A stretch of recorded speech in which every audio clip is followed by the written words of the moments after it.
खटाव तालुक्यातील निमसोड येथील श्री साई गॅस एजन्सीच्या ढिसाळ कारभारामुळे परिसरातील ग्राहकांना नाहक त्रास सहन करावा लागत आहे। तरी या गॅस एजन्सीच्या कारभाराची चौकशी पुरवठा विभागाने तातडीने करावी अशी मागणी ग्राहकांमधून होत आहे। गेल्या महिनाभरापासून या एजन्सीच्या ग्राहकांना गॅस सिलेंडरच्या तुटवड्याचा मोठा नाहक त्रास सहन करावा लागत आहे। आज गॅस सिलेंडरची भरलेली गाडी श्री साई गॅस एजन्सीमध्ये आल्यामुळे ग्राहकांची सकाळपासून गॅस एजन्सी परिसरात वर्दळ सुरू होती।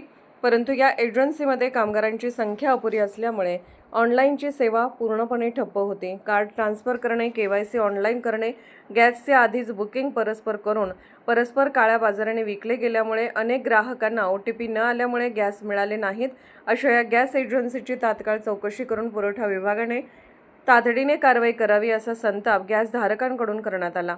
खटाव तालुक्याच्या कर्तव्यदक्ष महिला अधिकारी तहसीलदार बाई माने व महिला पुरवठा अधिकारी अनु जगताप निमसोड येथील श्री साई गॅस एजन्सीवर कारवाई करून महिला वर्गांना न्याय देणार का असा संतप्त सवाल महिला वर्गाकडून विचारला जात आहे।